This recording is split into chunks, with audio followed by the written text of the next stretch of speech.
Good morning. Happy Friday. It is the 28th of January, 2022. Hope you're having a nice one.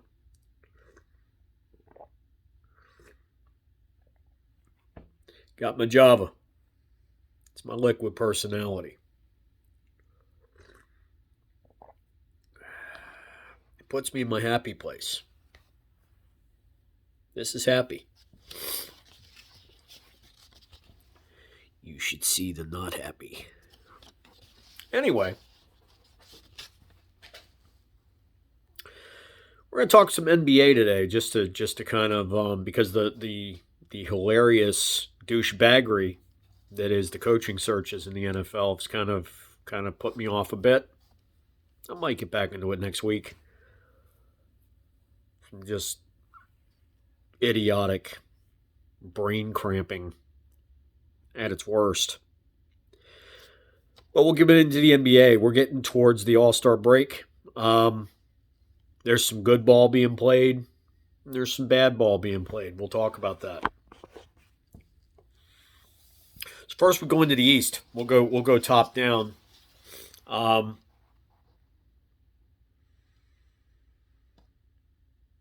Yeah, we'll go top down because I like it that way. Every guy has his preferences. I like to be on the top. Anyway, the East is interesting. Again, we have 10 spots up for grab. That are going to get into the playoffs. You've got. The bottom four of those are going to end up in a play-in to get to the top 8. You got an Eastern Conference that's pretty bunched up, and you have a West that has a 2-tier system going on. You got 7 or 8s that are in the West that could jump up with a nice run up into the 3rd and 4th seed. So that's kind of cool. So games are going to matter down the stretch. It's very tight all across the East. You could jump from 8 to 1 if you get hot enough. Let's get into the East. The Miami Heat is the number 1 seed right now. They've won 2 in a row. Jimmy Butler again, solid. They've got a not the number 1 roster that's out there. But they're getting the job done. I have to credit Eric Spoelstra for this.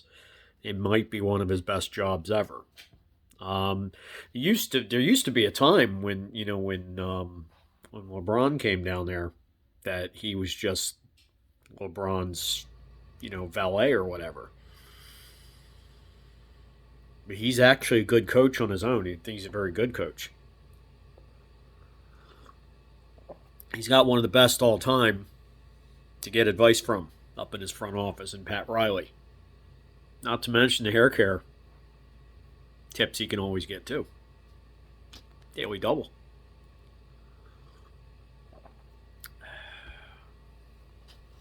Number 2 team is the Bulls. They're a half game back. They've won 2 in a row. Very nice nucleus. Very nice nucleus. DeRozan could have been in LA. And thank goodness for the Bulls that he didn't get there. Making myself a little note here.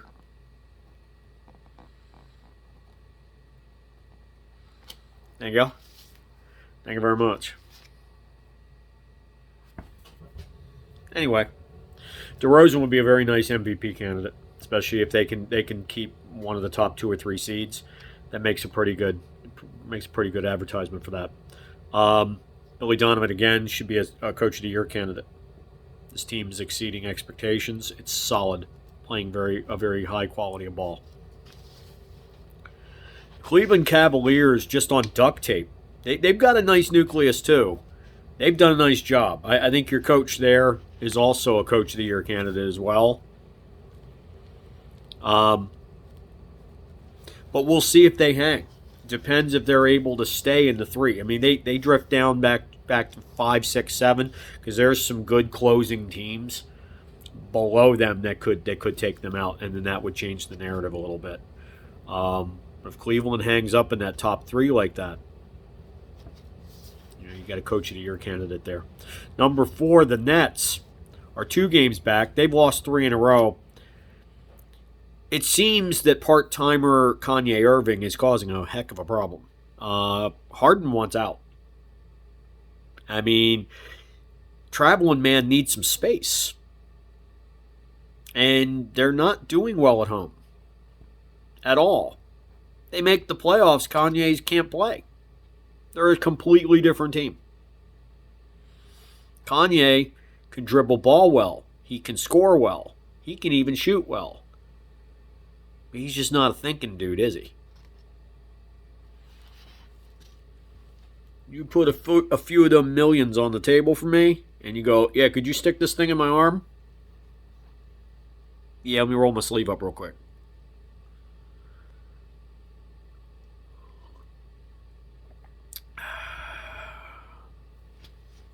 Probably still thinks that the earth is flat.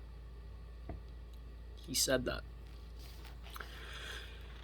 Number 5, tied with them at 2 games back, and winners of 3 in a row are the 76ers. Embiid's doing a nice job. Rivers is doing a pretty nice job, aside of one issue. They need to move Ben Simmons right now. Like, before now. But right now. I know that Elton Brand wants as much as he can get for Ben Simmons. At this point, put it this way. You go to an oncologist and you have cancer, and they schedule surgery. Do they go in and they say, hey, there's a cancer here, let's keep it there, it'll get better? No. They remove the sucker. And they blast it with radiation just to make sure it's dead and gone. Okay? That's Ben Simmons on an NBA roster. I'd take a ham sandwich in return for him, or maybe a really low draft pick. I just would. Get him out of there. Now, I will say Doc Rivers has made a massive mistake in that he has a guard that can't shoot. How in Harry Hades is that possible in the NBA? I've talked about this before, but still it persists. So I've taken to calling him chump shot. Get it? Jump shot, but he's a chump. Get it? It's funny. Giggles. He's annoying me. So chump shot it is. Where Doc Rivers has gone wrong is not that he paused, because as Shaq O'Neal has been saying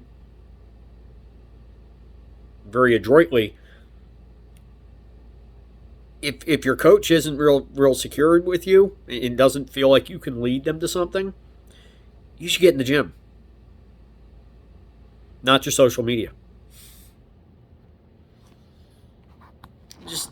Just saying. Because a lot of the players are dating models. You ain't impressing anybody. You have no jump shot. Okay? So, grow up and get in the gym. And Doc really needs to put him in at small forward rather than as a guard. And I mean, he is a small forward. He would actually have to rebound there. That'd be cute. Adorable, even. The longer the Ben Simmons saga continues, the more danger that they can skid down. They can skid down this down the standings here, and that's a huge danger, because right now they would be playing. They'd be going to Kanye Land. They'd be going to Brooklyn. That's gettable.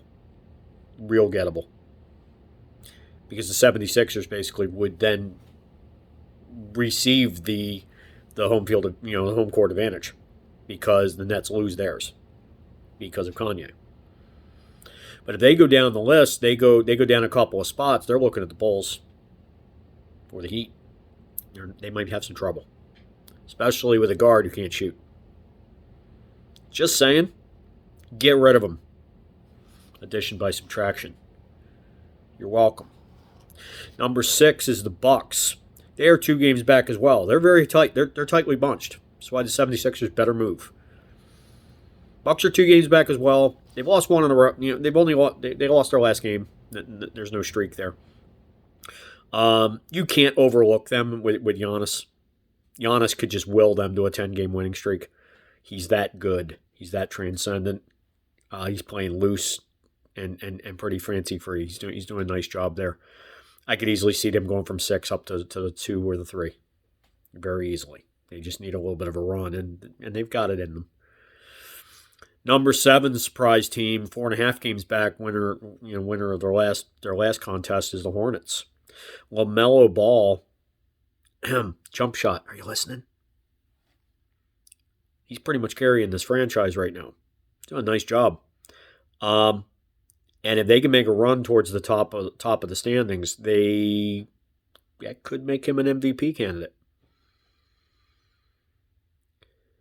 He stands as an example to Ben Simmons that you can find a jump shot if you get in the gym rather than into your social media feed. Okay? Just work.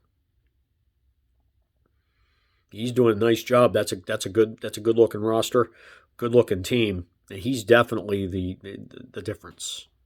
It's been very good. Celtics at 6.5 back. They've won 2 in a row. The Raptors are 7 back. Just lost their last one. The Wizards are fading. They've lost their last 4. They're 8 back. They're hanging on for dear life. There's nothing special about any of the 3 of them. The Knicks and Hawks are sitting 8.5 back each. Hawks won 5 in a row. Knicks have lost 2 in a row. So they're sitting right there to take out one of those 3 teams each. So the Knicks and the Hawks could easily get in there. The Wizards could drop off. The Raps could. You just don't know. But there's nothing special.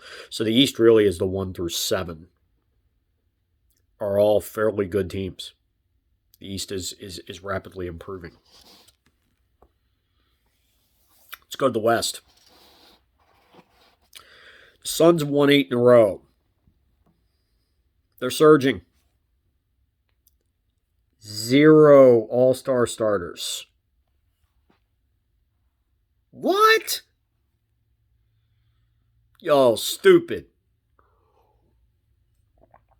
Doing a nice job out there in the desert. It's a good-looking team, and they're moving.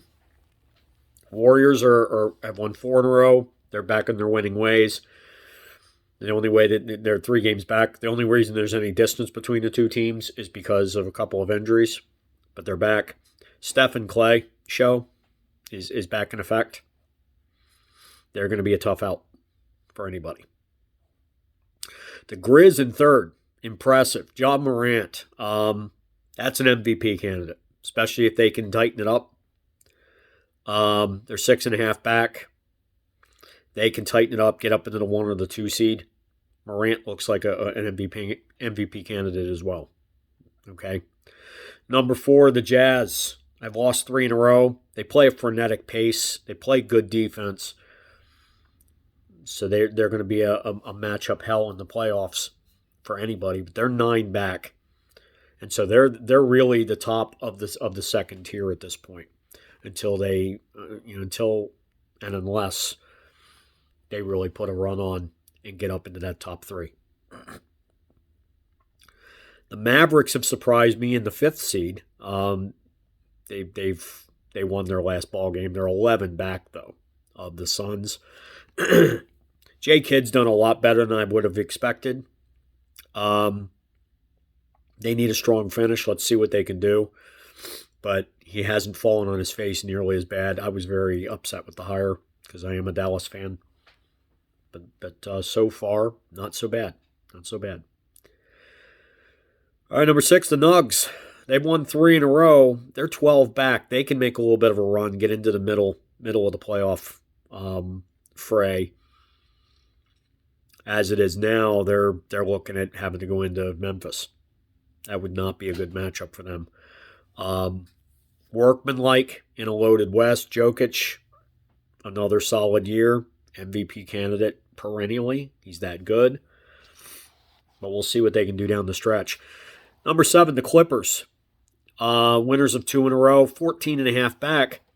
They're the LA outpost of the we're happy to be here brigade. So many injuries, particularly Claw. They're in a great position considering all that. If they can get healthy down the stretch at all, I think they're gonna do some stuff. I really, really do. But I'm not sure that they're going to get Claw back. So you just don't know at all what they're going to look like down the stretch or into the playoffs. But it's impressive that they're where they are at this point. Number 8's the T-Wolves. They lost their last one, 14.5 back also. They got a nice nucleus there. Like to see them push up the stack a little bit, see what they can do. But the T-Wolves in 8, you know, they're in a precarious position because of the play-in. They don't want to be sitting there. Okay, but it's a loaded West. It really is. That second tier of the West is loaded. So they've got to make a big push here.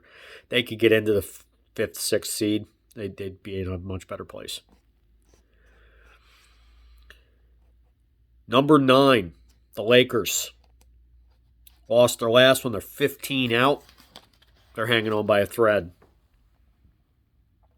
Instead of calling it used to be the Staples Center, instead of calling it the Crypt like they seem to be calling the Crypto.com arena or whatever, they should probably call it the Senior Center. It's one of the oldest rosters in the history of mankind. And I actually think, you know, if you look at the roster, this roster is the truth 10 years ago. Not now. You know, a neat idea. They could, if they need giveaways, they could get these, you know, purple and yellow stickers on a bunch of walkers, and the first 1,000 people, you know, get Lakers walkers. Pelinka needs to be fired. This roster is the problem, not the head coach. This was an idiotic roster construction. So Pelinka should never work in the NBA again. Unless he wants to be an usher. Maybe.